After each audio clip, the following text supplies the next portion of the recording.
Egypt के pyramids को जिन्होंने भी बनाया था, आपको ये बात जानकर हैरत होगी कि उनको कैसे भी करके हमारे अर्थ का एक्यूरेट साइज मालूम था। जी हाँ, आपने बिल्कुल सही सुना। ये कोई हवाई बात नहीं है, बल्कि पिरामिड की साइज को केयरफुली देखने और समझने पर मालूम पड़ता है कि इसको बनाने वाले 4500 साल या उससे भी पहले अर्थ के एक्यूरेट साइज से अच्छी तरह वाकिफ थे। जेम टीवी की वीडियोस में एक बार फिर से खुशामदीद।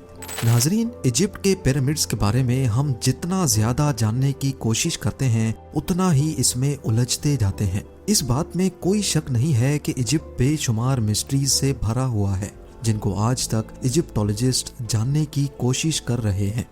इनमें सबसे बड़ी मिस्ट्री ये है कि पिरामिड्स कैसे बनाए गए थे और इनका असल मकसद क्या था। सालों की मेहनत और रिसर्च के बाद हमें ये बताया जाता है कि पिरामिड्स एंशिएंट इजिप्शियन फेरोज के टूम्स हुआ करते थे। ये फेरोज इजिप्शियंस के लिए एक किंग से बढ़कर खुदा का दर्जा रखते थे, जिनको पिरामिड्स में ही दफनाया जाता था। लेकिन असल में आज तक इजिप्टोलॉजिस्ट और आर्कियोलॉजिस्ट को पिरामिड्स में से किसी एक फेरो की ममी भी नहीं मिली, बल्कि कहीं भी किसी भी पिरामिड से आज तक कोई ममी मिलने का एविडेंस नहीं मिला है। हमारे पास जिस चीज का एविडेंस है वो ये है कि the great pyramid 23 lakh limestone के ब्लॉक्स की मदद से बनाया गया था। एक एक ब्लॉक करीब एक हाथी के वजन जितना भारी है। इसकी बेस तकरीबन 13 एकड़ पर फैली हुई है और इसकी हाइट 481 फीट तक।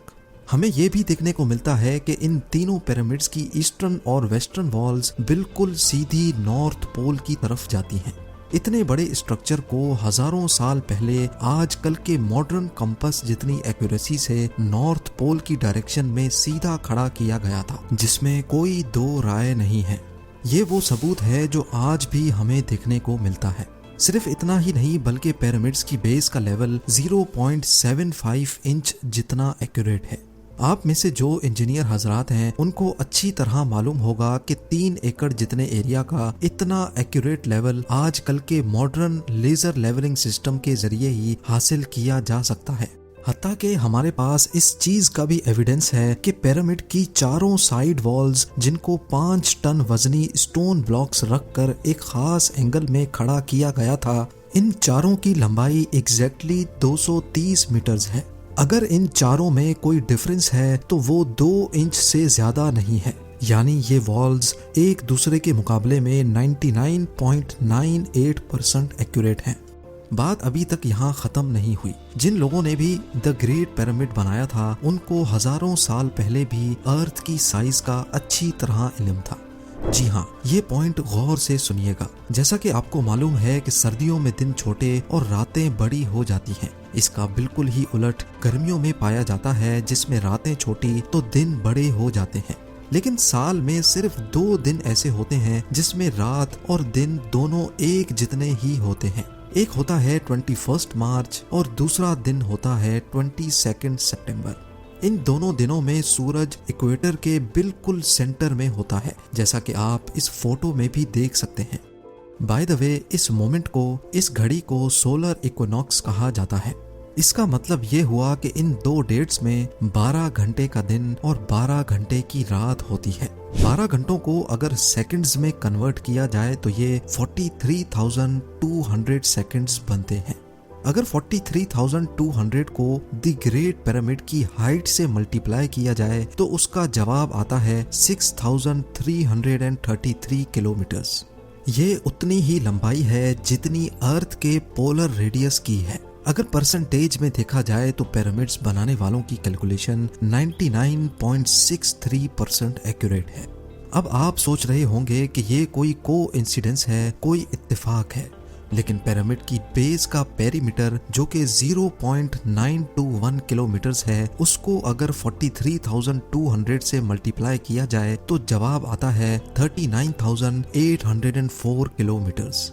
आपको ये बात जानकर हैरत होगी कि ये सरकमफ्रेंस ऑफ अर्थ यानी अर्थ के पूरे एक गोल चक्कर के मुकाबले में 99.34% एक्यूरेट है।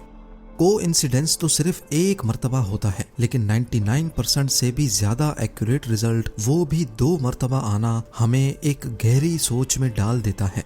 कई लोगों का अभी भी मानना है कि ये महज सिर्फ एक इत्तेफाक है, लेकिन जैसा कि अभी हमने जाना कि 43,200 जिसका ताल्लुक सोलर इक्विनॉक्स से है, ये एक और जगह पर भी अपना सबूत दे रहा है। नॉर्मली देखने पर पिरामिड्स की 4 साइड्स नजर आती हैं, लेकिन असल में ये 4 नहीं बल्कि 8 हैं।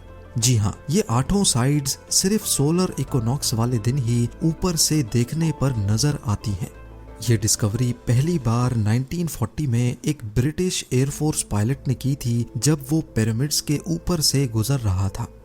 अब सवाल ये खड़ा होता है कि हजारों साल पहले पिरामिड्स बनाने वालों को अर्थ का पोलर रेडियस और इक्वेटर का सरकमफ्रेंस मालूम पड़ा, तो आखिर कैसे?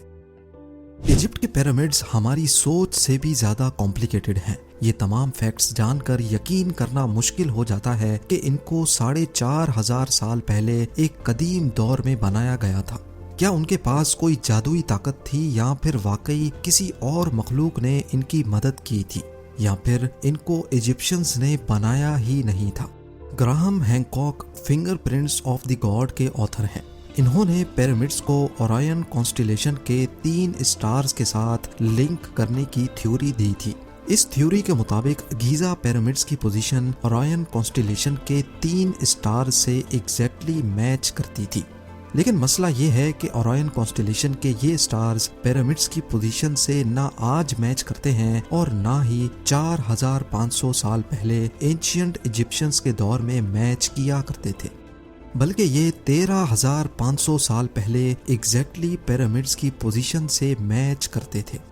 इस एस्ट्रोनॉमिकल एविडेंस से तो ये जाहिर होता है कि पिरामिड्स 11,400 BC में इन स्टार से मैच करके बनाए गए थे, लेकिन उस वक्त एंशियंट इजिप्शियन सिविलाइजेशन के होने का कोई एविडेंस नहीं मिलता।